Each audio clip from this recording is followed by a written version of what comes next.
part, because I was speaking on intelligence, and we view intelligence as street smarts, when street smarts is only conducive to producing more individuals that are bottom feeders.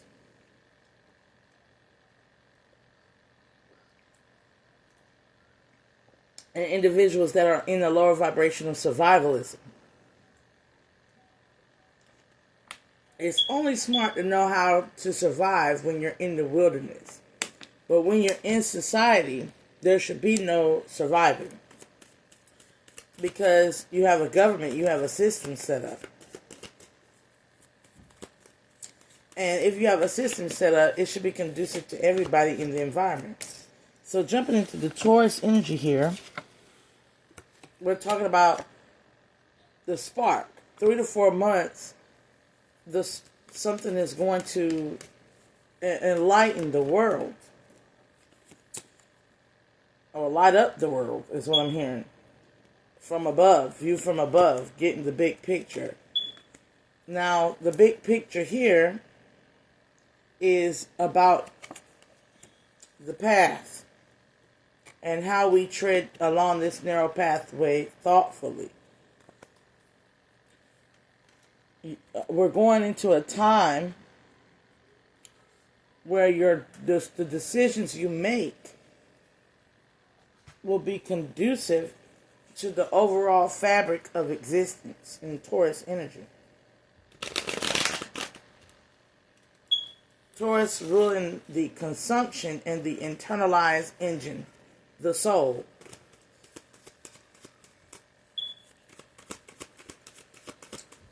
So what are you feeding is going to be in the 4 wands. Is what you're going to be wrapping up and completing.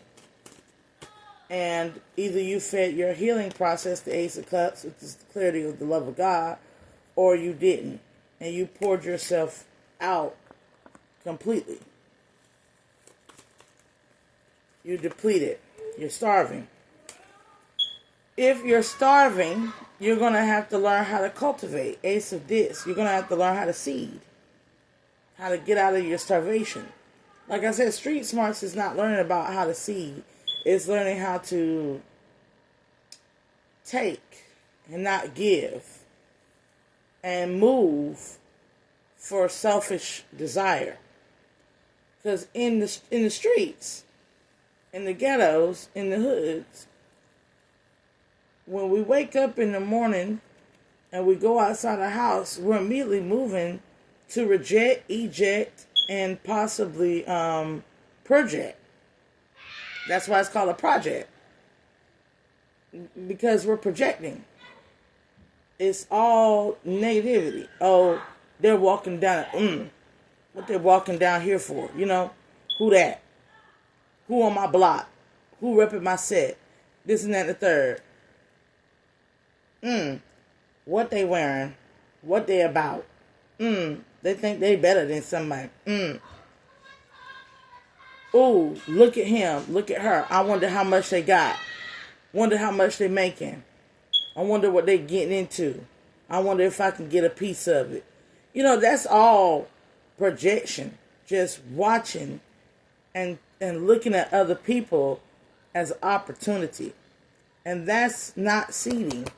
That's not seeding, because when you see somebody who's a wise leader, you're not supposed to come in and try to take from their abundance. Their Empress, Taurus, Libra energy here. Their divine feminine energy here. And thwart their priorities. The three of you're supposed to work with them, not against them if they're a wise leader, right? But only if they're a beacon for others. So the survivalism that we're getting in the project, these people are not wise and they're not leaders when they're clout chasing. They're not wise and they're not leaders when their intentions is to harm, hurt, steal, kill, or destroy. You're not working with life or prioritizing another seed and capabilities trying to bash them over the head, or trying to exploit, or trying to copy. These are the negative qualities of the Three of Discs. You are working with them when you compliment them on being drug-free, when you compliment them on being sexually controlled, when you compliment them on having their things together, living in a clean, orderly manner, trying their best, not engaging with them to continue to degrade themselves or to exploit themselves or others for a benefit. That is, rampant projection energy in the projects, in the hoods, and in the ghettos. Like, okay, that's not intelligent. It's feeding ignorance, cognitive dissonance. It's feeding, and it's going to be revealed really strong towards the summer Leo energy and Taurus energy here, what true confidence is within the self. So a lot of light will be shined on the societal insecurities, especially within our ethnic groups, based off of our desires that come from a poor state of mind, the Five of Discs, or a lack thereof, poverty mindset. And poverty mindset is not only conducive to those who are financially incapable. You can have a poor mind and have money in the bank and be living on the good side of town and this and that and the third. You can still have a poor mind, poor spirit, and make poor decisions. The only difference is you're buffered because you're surrounded by individuals who are pacifiers. And they're conducive to you being pacified for their own reputable stance. So we're going to be talking about self-love. One moment. And we have to get this way because everybody, before we can express love outside ourselves, we got to see the amount of love we had towards ourselves and toward our higher states of consciousness, which is the true intelligence. A lot of people are going to lose their shit because they're going to feel like they failed. Libra, Aquarius, Gemini, Taurus, Virgo, Capricorn, Six of Discs, Queen of Swords in the reverse. A lot of people are going to feel like a failure because of how we view success and fails. Think about it like this: if the story of Lucifer is accurate, then Lucifer was sent down here to make it to do exactly what Lucifer said Lucifer was going to do, which was to make a better creation than what God creates, right? And Lucifer failed. He made a worse creation. And if Lucifer failed, ultimately God failed. Because if your own angel of your own creation fails and fails you fail, right? So we have to look at what God sees as failures and success. Is it you win some or you lose some? Or is it with love there's great understanding and there's lessons that we all are capable of learning through the free will of our choices. And we suffer the consequences of those choices.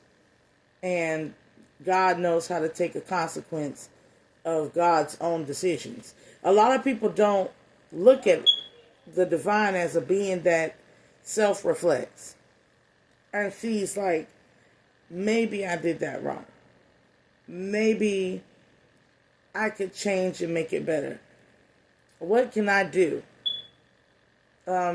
without enslaving them to aid them in their transformation? Because I've already tried the strict and controlled way. And I failed in the strict and controlled way. So I know that I want to give what's my creations the chance to prove themselves. But in doing so, I won't be able to win them all. But I do know that if they choose me, that's enough. Now, what I mean by that choosing, have you ever been amongst a bunch of options?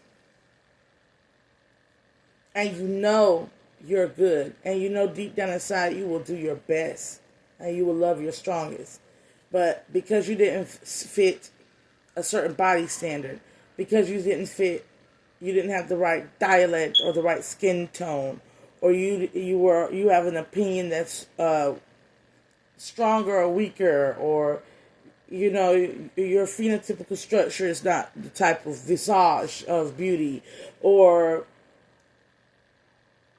there's certain things that your religion or spiritual preference is so and you get X'd off just from being you. You just X'd off from being you and your authenticity, right? Your character is not judged. The book is judged, but not the contents of it is judged, right?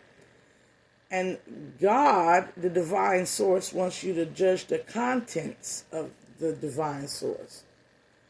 Look and open and see into what I'm doing, how I'm trying to be with you, how I'm trying to love on you, the truths I have to give to you, the freedoms and independence and all these things I'm trying to give to you. Look at this infinite amount of abundance that I have for you to learn and know and grow and evolve. Right? That's the divine, and how the divine wants you to look into the divine. Versus what we're choosing, which is to look into the limited facet of a mirage or a illusion. It's limited when you're looking at illusion, because the illusion can only last for so long before the veil is lifted and you see it all for what it really is. This is like Dorothy at the end of the Getting to the Wizard of Oz and finding out it's just a man who's highly insecure. So, in a sense, Lucifer is like a man that is highly insecure. Lucifer is like a being, a female, that is highly insecure. Because it didn't trust the infinite one.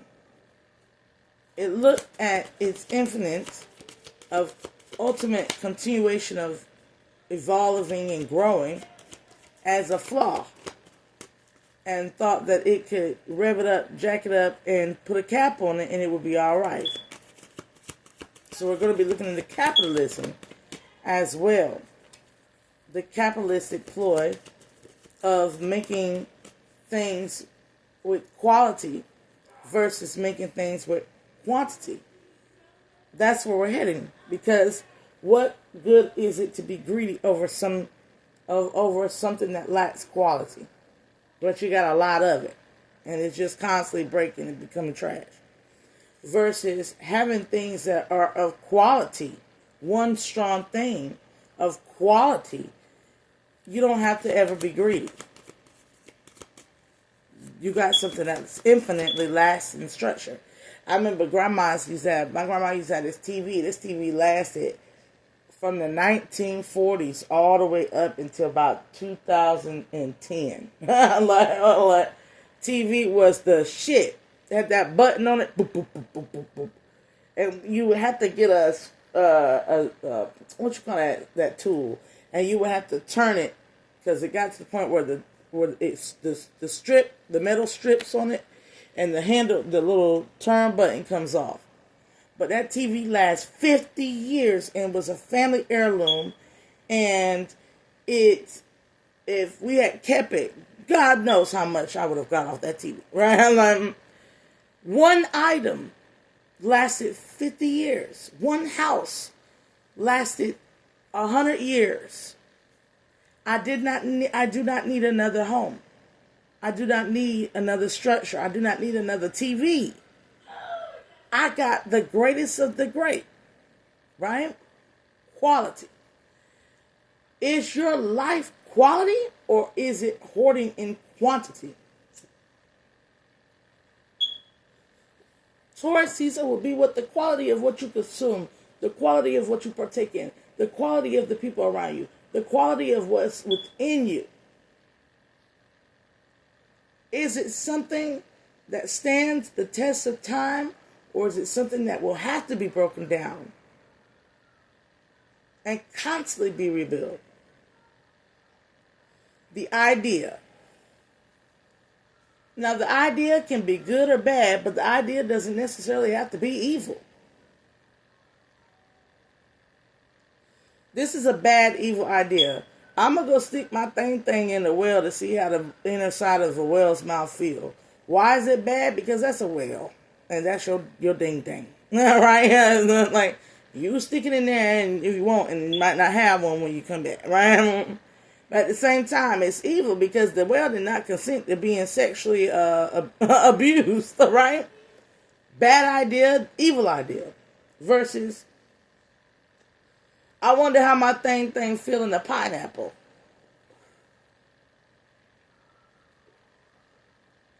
Really a bad idea because you really should be sticking your thing in something that you could eat. But not necessarily evil idea because you can still eat it, and maybe somebody will partake in you doing that. They like the little pineapple trick with the thing. That they were talking about years ago. So it's kind of like it was a bad idea, but it had its own benefits for other things other than mutilating fruit. Versus a good idea that can also be evil. The world is overly populated. Let us genocide some people off the planet. That is a good idea in the sense of, yeah, it will reduce the numbers dramatically, but it is an evil idea to take life.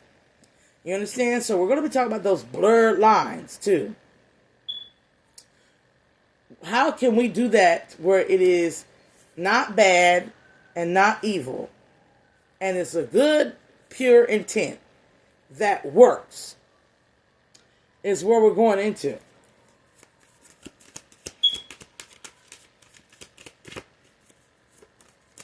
And when it comes to the impasse, the reflect and redirect your energy, when it comes to that, we're going to realize the best way is to reenact Roe versus Wade. For everybody. Roe versus Wade was created not because of evil. It was created to make sure that you didn't go in a back alley somewhere trying to get rid of a baby with a clothes hanger and a weirdo.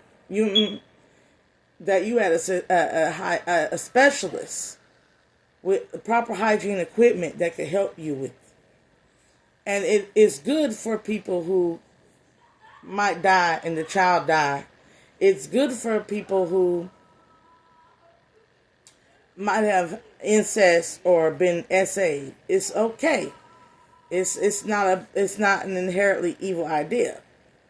Nor is but it's a good idea to have that law there. But there will have to be some stipulations around it. Like, if contraceptive is available and Plan B is available and you're out here doing whatever, however hedonistically, then if you get pregnant and the person is not, there's no case open,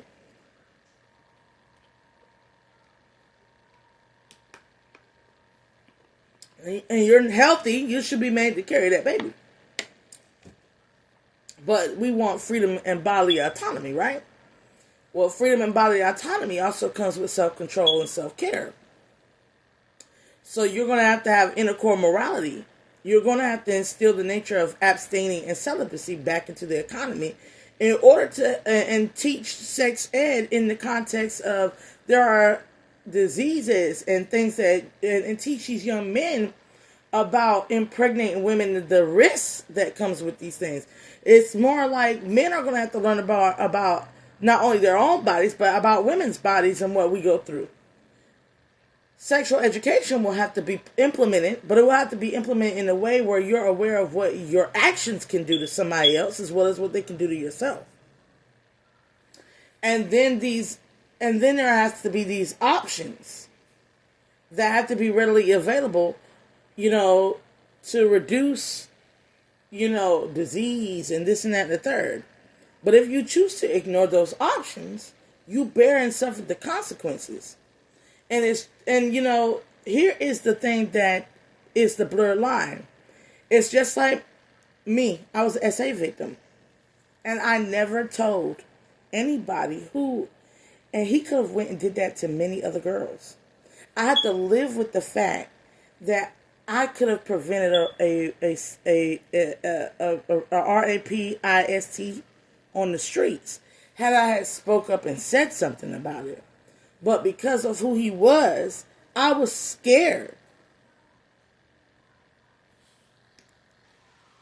I was scared, as there are many people who are scared.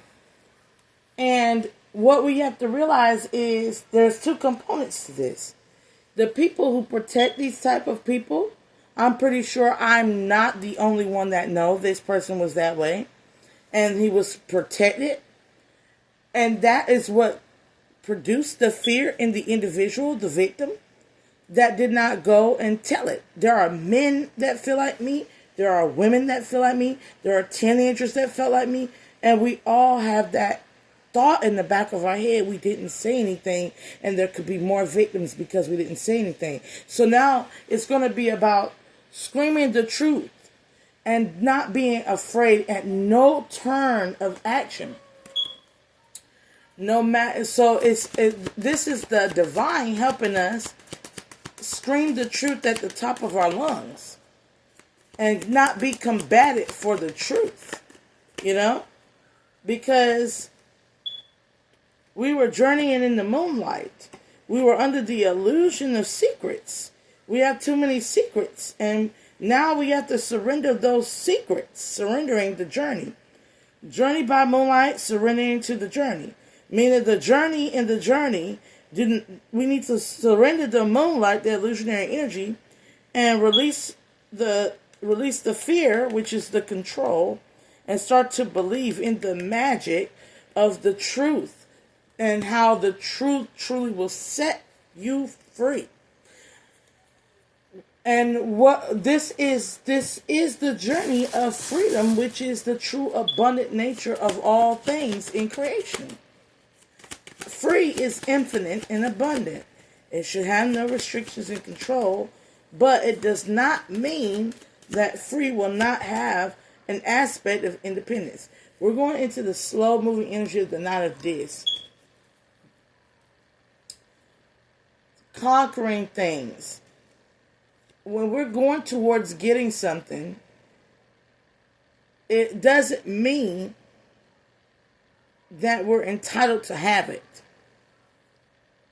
I would love to have a lot of free stuff, but greed is presented. Jealousy can be presented there. Envious can be presented there. Gluttony can be presented there.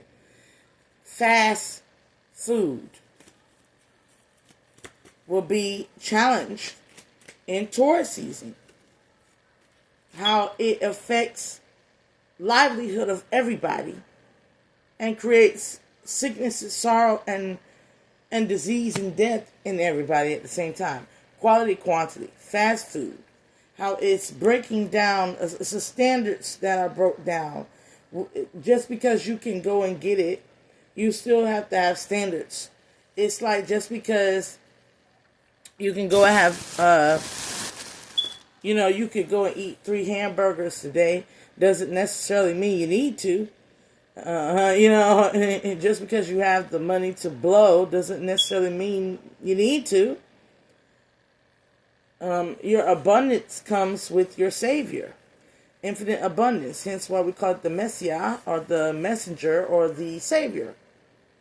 Because it's all about one word, to save. If you have an infinite abundance of time, then what are you rushing for? So we'll be going into life and it's everlasting. So this is the Christos energy.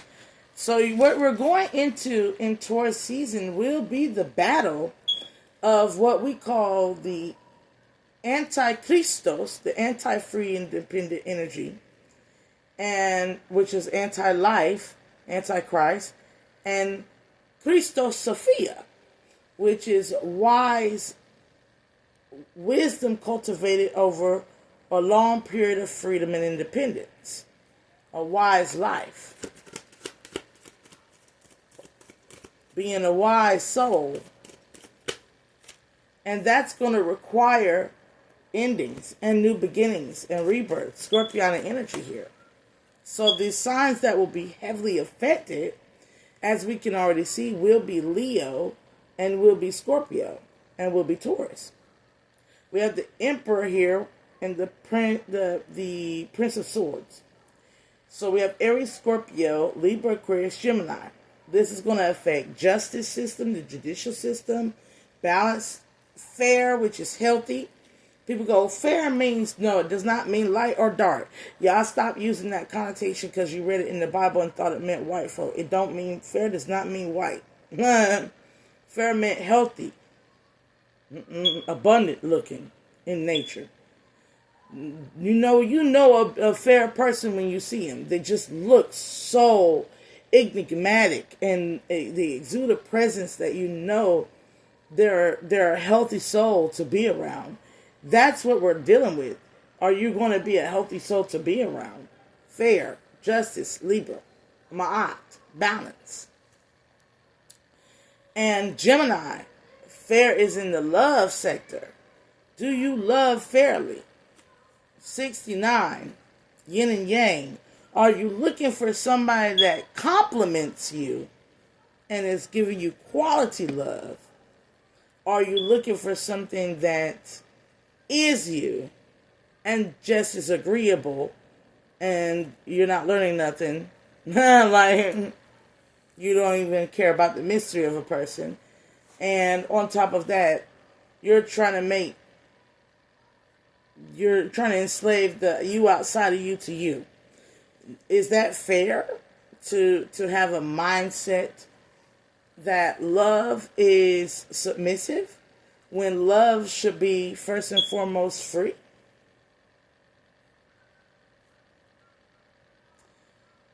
So we're going to be dealing with these masculine signs that with their mind, they repress GODRAP culture, patriarchal cultural control, which is the true emperor, which is patriarchal cultural control, and the entitlement of thought forms and arguments. You're going to see a lot of these masculines have a wake-up call that they are restricting the love and the balance in the world. They're greedy. They're being, in the aspect, a hoarder of resources. And that's how they view justice. Taurus, Virgo, Capricorn, Libra energy here. That's how they view justice. Is all the good and submissive and servitude should be for me as a man. And everybody else that doesn't cater to my ideas or is, in a sense, different from me, should be rejected, enslaved, and damn near beat. Because when they talk about people and their freedoms and independence, they usually talk about the alpha male. If the alpha male got his way and got his way with all the men, what would the world look like? Slavery. That's something that they lack perception on, and they're going to get that back and forth conversation, that Six of Swords. They're going to see what they're truly trying to sacrifice, and that is the Archangel Michael unto the likeness of God. They are trying to be like God, and not the aspect of Michael, who was favored by God because of his qualities, but more like the Ten of Swords and Prince of Cups, a crazy, emotional, manipulative energy here. Look, I put kitty on me. And then a claw scratched me. Oh, poor babies. But yeah, the crazy mindsets and the over excessive planning and thinking that's choking the purity of intent out of the masculine's heart. That means that when you are going up to a woman, you immediately, or out of or whatever community you may be, LGBT included, you're looking at them for what you can get and what you can make them do. That's coercion. That's slavery. That's not love.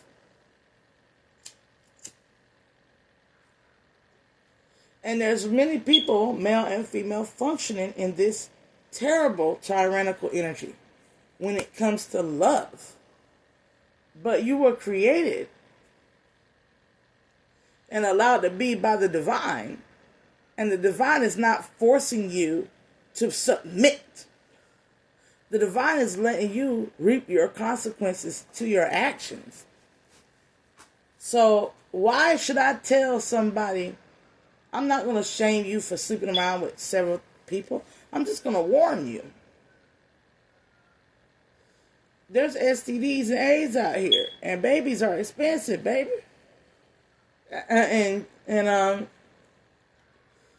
pay attention to them red flags, because if they so quick to want to do this and that and the third and they ain't economically back, they might not be there for you when you have the baby or if you have a baby. And if they got a track record of being an adulterer or cheating or having bodies 9 times out of 10, what makes you think you can quell that sexual temptation out of them? That lust. So just leave them alone. Let them be amongst their own. Leave them alone. Let them be amongst their own. And it goes for those type of people who are trying to ensnare people that are not like them. Leave these monogamy committal masculines and feminines alone. If you're not truly over your lifestyle and sowing your raw oats, leave these pure-hearted lovers alone. But everybody's going to have to heal. Some are going to have to heal from running all over people with their mouth, their ways, their words, their actions, not as swords. And then playing victim. 8 of Cups in the reverse. So we're getting rid of that victim mentality. No more pick me. No more alpha male. That's about to die. That has to be transformed. It's all from a point of victim mentality. Because in order to be a pick me, you have to claim that your bodily, your soul, you as a creation is owed something. Owed something outside of you. Owed to be with the greatest man. Owed to be in a great, like, everybody don't deserve love. That's a pick me. Alpha male. Owed. Everybody don't deserve love. This will be the first light, the beginning of a new cycle. When spring comes in, the compass that was going in the wrong direction is about to get straightened up, because love is free. Love is free. Respect should not be earned. It should be freely given. Everything that is good is free. And if you're the one putting restraints and restrictions on free, you're the problem. Now, when I say everything that's good, I don't mean going out here as community DD and community P. There's diseases out here. There's a natural order out here that makes sure that you don't be out here doing that. There's demons in the world that can be transferred. There's pains and hurts. People that have not dealt with their demons that can be transferred. There are sicknesses. There is an energetic exchange that if it's not reciprocal by nature, it will do damage. All these things are about the truth, discovery of the truth. And right now, what I'm telling you, I stand in the light of the truth when I tell you this. We got to stop dealing with ghosts and ghouls and goblins. the dead things in life. We gotta stop living. We gotta stop living in the past. We can't make America great again. We just gotta make something great out of what we got. And we gotta stop living with these ghouls and goblins, these poverty mindsets, these thievery mindsets, these ownership, jealousy, controlling, these sinful 7 deadly sins. Because you can't get nowhere with it. There's no such thing as a trickle down theory. Okay? That's why they say it's lonely at the top. You don't get my healing because I done went through my processes. You get healing when you climb that ladder. Capricorn energy is about going up and evolving from your temptations, your obsessions, and your sins. Karma is a healer. The 10 of disc. Aquarian energy. Your purpose is supposed to lead you up your channels. Your karma and getting over your old mindsets and evolving your thought forms into transcendence, transcendental nature and love is supposed to get you up your ladder, your wealth. And that means that the quality of your life has to increase, not the quantity of the material world increasing you, but you increasing you and attracting the tangible into your life. You have to be like the sun. Soul, a solar energy. Solar plexus, Taurus energy. So, what ultimately is around you is your lack thereof, or you or you in your abundance.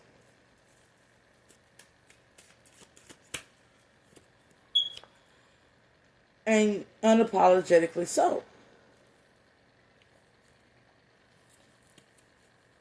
Meaning you don't owe anybody a sorry for your successes in life. You didn't rob, steal, kill, and destroy the habit.